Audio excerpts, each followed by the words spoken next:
Today I'm going to share my process for creating and designing a handmade capsule wardrobe. I'm going to share some of my favorite planning tips, how to pick your color palette, as well as a sample 10-piece collection with sewing pattern and fabric options. So hello and welcome back to Sew Pomona. I'm Rebecca and I'm so glad you're here. I love talking everything fashion and sewing with a focus on travel and capsule wardrobes. Thank you to all of you who left suggestions last week for what type of videos you'd like to see. I'm hoping you'll enjoy this one and let me know if there's something else you'd like me to talk about. So let's get started. The first step to creating your capsule wardrobe is planning. This is when I like to start with my mood board, find some themes and ideas that I'm really into, some silhouettes. I usually start digitally and then I make a physical mood board. Now in today's video, we're going to keep it very simple and we're going to make a 10-piece capsule. You're going to want to start by assessing your personal lifestyle. What do you do all day? What is the weather? What season is it? And what colors make you feel your best?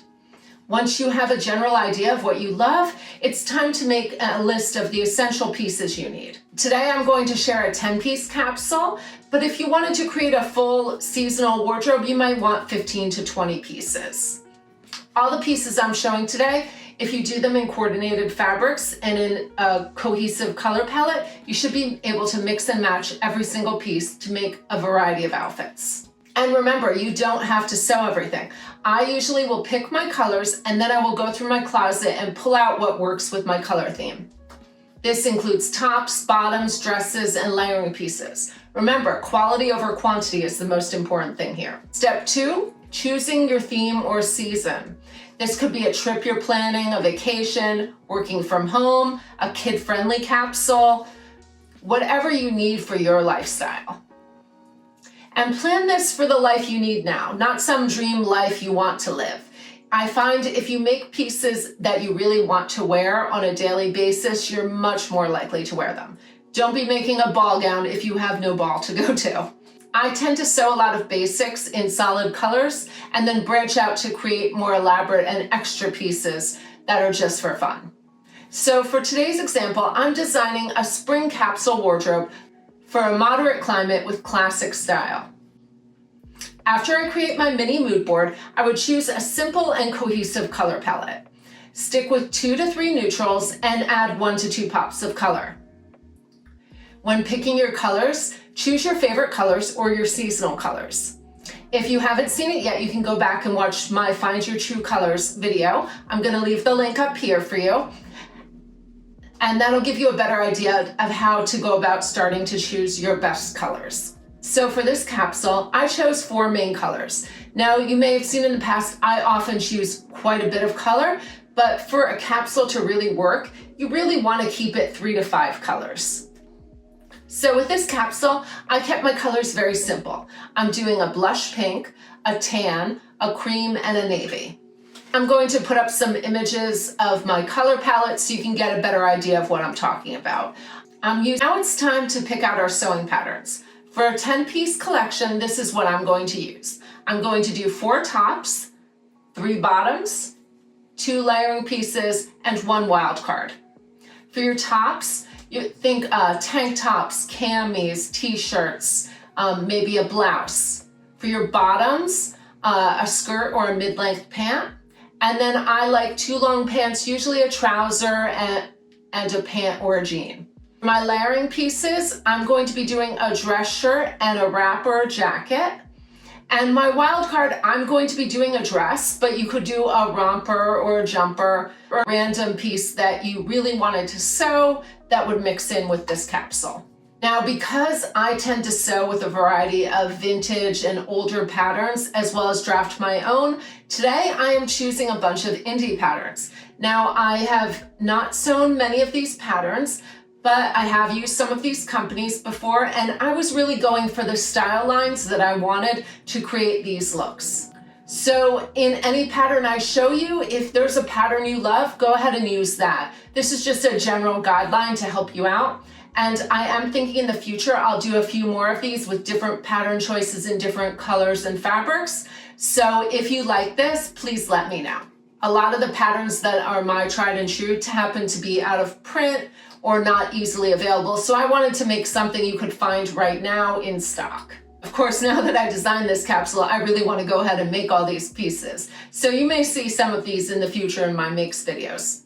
All right, so we're gonna start with tops. I like to sew 4, and remember, we're gonna be doing 4 tops, but you can use these patterns to make multiple options. So I'm going to do a tank, 2 t-shirts, and a blouse.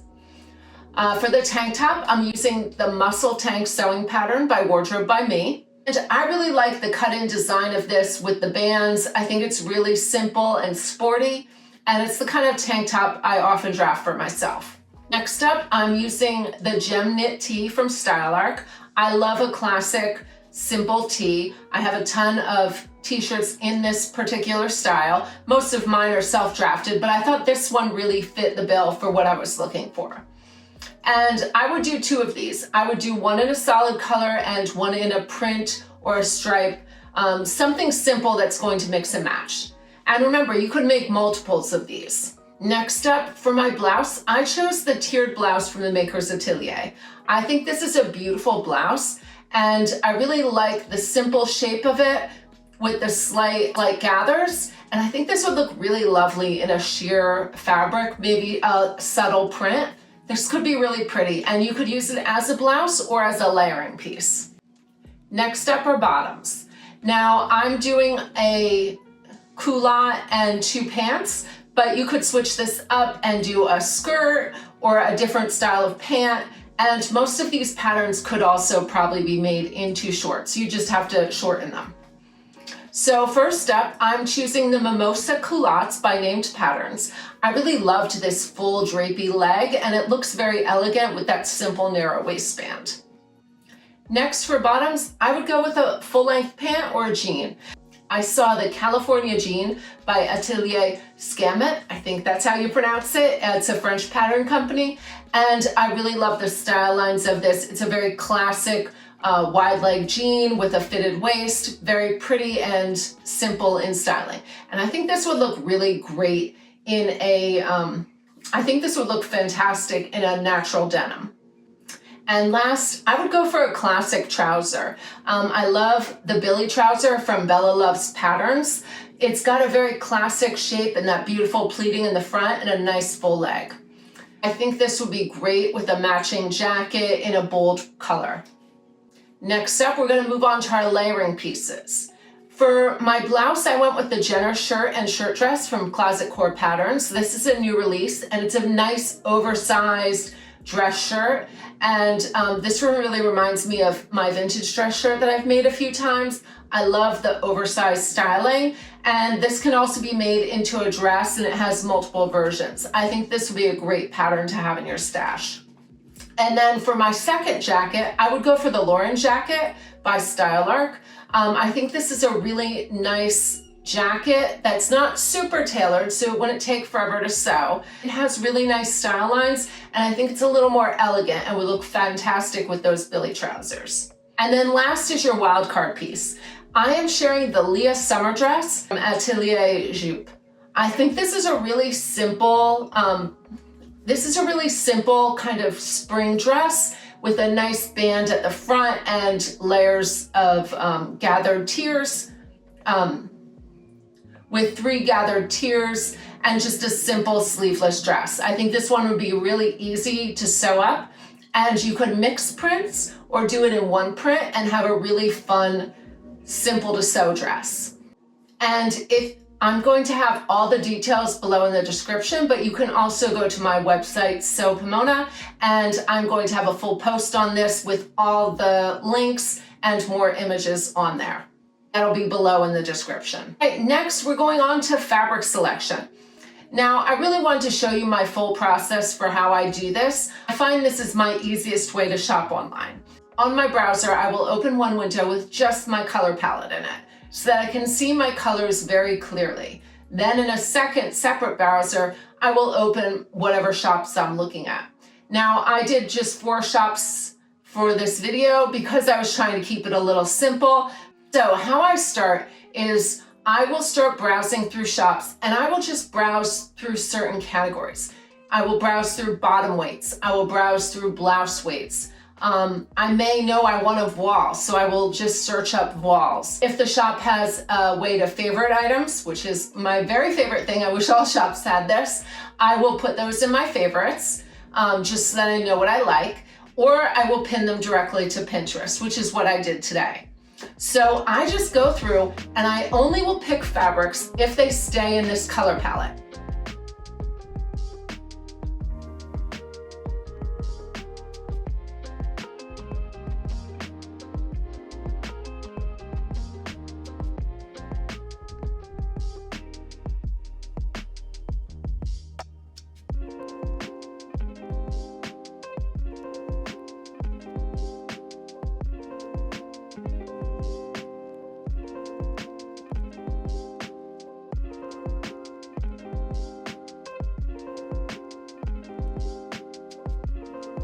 So remember that as you're looking, if you find a print that you love, you can pull all the colors from that print. So you could, for choosing your color palette, instead of designing the color palette first, you can find one print that has all these colors in it, pick 3 or 4, and then just base it off of that.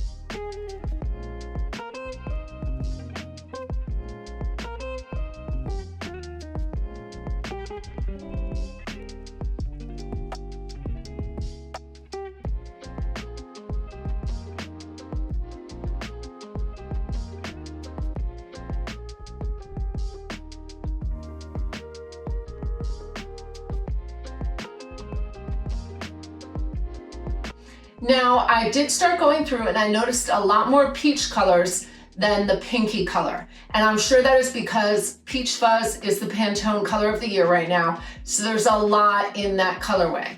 So I may, if I was designing this, I might switch my one color to that peach instead of a pink to make it easier to shop, especially if I find a print I love, which I did find a print on Marcy Tilton that I thought was just gorgeous. And it did have that peach and the cream and the tan, so that would be a great piece to mix in with my wardrobe.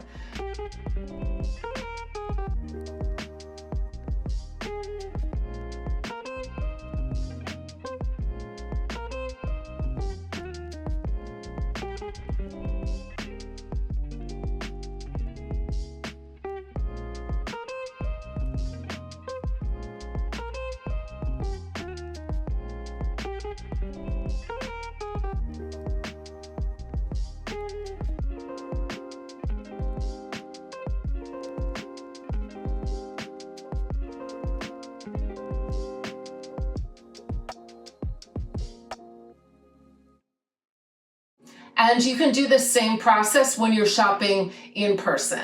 I bring swatches or color cards with me whenever I go fabric shopping. I just keep them in my purse and then I have them with me. And I will also bring older samples from pieces that are in my closet if I'm looking for something to mix with them. So what I do is I go very broad first. I will just save everything that I like and then I go back and I edit it. So at this point, I like to open a third browser and I will look at my mood board, or you can look at your physical mood board, and I will pay attention to what I've pinned. Now, when I was designing this, I pinned all the colors were very light and neutral, and there were very few prints. And so you really need to keep this in mind. You may love all the gorgeous prints, but do you want to wear them? And it is much harder to mix all these prints together and get a cohesive look. You can do it, but you really have to be careful about scale and balance and proportion. And it is much easier to mix a bunch of neutrals. So then the next thing I pay attention to is texture and weave. So I like to have a variety of fabrics in the pieces I'm sewing. So I will do some linens, I'll do some silks, I will look for tweed weaves that are very interesting. And you'll see this on my board once I picked stuff out. I looked for different textures to mix and match. Especially if you're going more neutral in your tones, you really want to have that level of contrast in your makes so that everything doesn't look the same. I also suggest making a few pieces in the same fabrics. Like for this collection, I would definitely make the Loren jacket and that pant and the trouser in the same fabric. Or you could pick two different pieces. You could do the Loren jacket with the jean. You could do those both in a denim. When I make things in the same fabric, it is so much easier to mix and match everything. One thing I'll do is using prints. I will stick with those for my dress or my wildcard pieces because that's an all-in-one look. Or I will do a top and a print, something a little simpler, or I'll keep to accents and also linings. I really love when you open up a jacket and it's got this gorgeous printed lining because it's really not messing with the silhouette and the style, but you have this beautiful interior. Once you've completed your sewing, it's time to style and enjoy your handmade creations. Experiment with different combinations to create countless outfits from these pieces. Mix and match your colors, textures, and accessories to create unique looks. Having a capsule wardrobe simplifies getting dressed every day. I hope you found this video helpful and inspiring. If you enjoyed this video, please don't forget to like it and leave any questions or comments below. I love hearing from you. And make sure to visit my blog, sewpomona.com, for more sewing inspiration and tips. And you can also get my free handmade travel capsule wardrobe planner. It'll have a lot of tips that I went over today to help you organize your sewing. Plus, it's got some free templates in it. All right, that is it for today. Thank you so much for watching. And until next time, happy sewing.